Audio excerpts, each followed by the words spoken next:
In this video, we're going to go over some very radical ways that we can play around with equations that are either in standard form and we want to put them in a different form, or we want to convert them into standard form. So let's start out with one where we're converting a slope-intercept form equation into standard form. Let's rock and roll. So this says convert y equals 7/8 x minus 3 into standard form. How do we do this? Well, the first thing that I like to do is I like to get an idea of my goal, of what I'm heading to. So mentally I'm thinking standard form. Where am I going with this equation? Well, I write out standard form. Remember, that's ax plus by equal to c, where a, b, and c are constant numbers. They don't change, and they are integers. So we want to get this to look like that. Okay, so let's start out with the equation that I have and do some manipulation. So y equals 7/8 x minus 3. So first things first, I see in standard form that I need to get the x with the y. So to do that, I'm just simply going to subtract 7/8 x from both sides.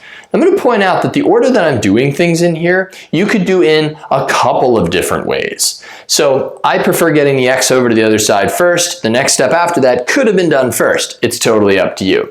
So I take whatever this term is and I subtract 7/8 x. So whatever that term is, I'm subtracting it. If it was negative, I'd be adding it. So negative 7/8 x. Now these aren't like terms. So I'm going to write it as negative 7/8 x plus y, because it's still a positive y after all. And on the right-hand side, of course, these canceled out because I subtracted the same thing from itself. And that is equal to negative 3. Now I look back up at my model and I think, I've gotten closer to having x and y together. I mean, I have that, but what I don't have are a, b, and c as integers. So I'm getting there. So to make this an integer, I have to multiply through by the least common denominator, right? Because if I do that, then I'm going to cancel out all of the fractions. So I see that and I think, well, if only there wasn't an 8 there. To undo division by 8, I multiply by 8. So everything gets multiplied by 8. Every single piece of this equation. So if I multiply everything by 8, watch what happens.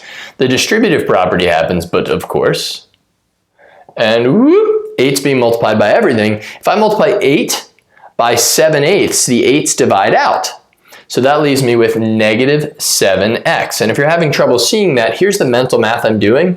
I'm doing 8 times negative 7 over 8, and the 8's divide out to give me 1, leaving me with negative 7 times 1 and 1 times 1, and of course the x is hanging around. Then I'm doing 8 times y, which is 8y. Ooh, this is looking pretty sweet, getting towards our goal.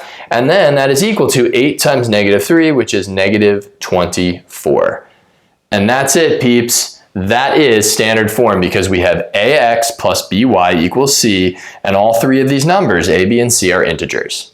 Very popular kind of problem, converting from slope-intercept form into standard form. Now let's look at it the other way. We're being asked kind of an indirect question. It says, what is the slope of the graph of negative 14x plus 27y equal to 10? Well, if I want the slope of this graph, a form that would be, well, easiest to convert to from what we're in, standard form, would be slope-intercept form. So if only I had this in this form. So like that last problem, I'm going to write out my goal. I'm not going to hold it in my head. I'm going to put it out on paper and get this to match that.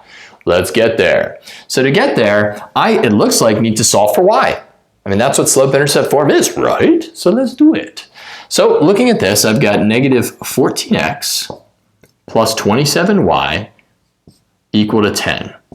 And first thing I notice is that my x term is on the right side of the equation away from the y, so I'm going to make that happen with some algebra. So I add 14x to both sides, like so, and the 14x's are going to completely cancel out. It's pretty sweet.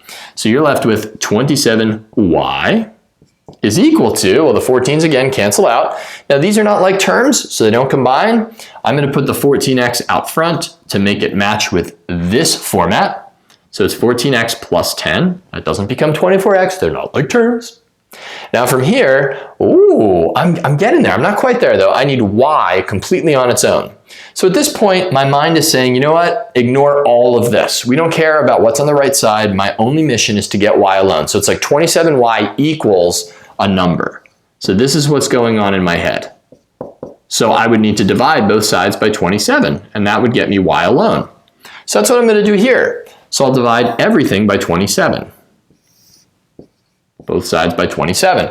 And 27's divide out, and that leaves me with y equals. Now, if I'm dividing this whole thing by 27, that means that each term is divided by 27. So I end up with 14x over 27, or 14 27ths x, plus 10 27ths. And I get, peeps, that is a gross equation because of the fractions. However, we are in slope-intercept form because we have y equals mx plus b.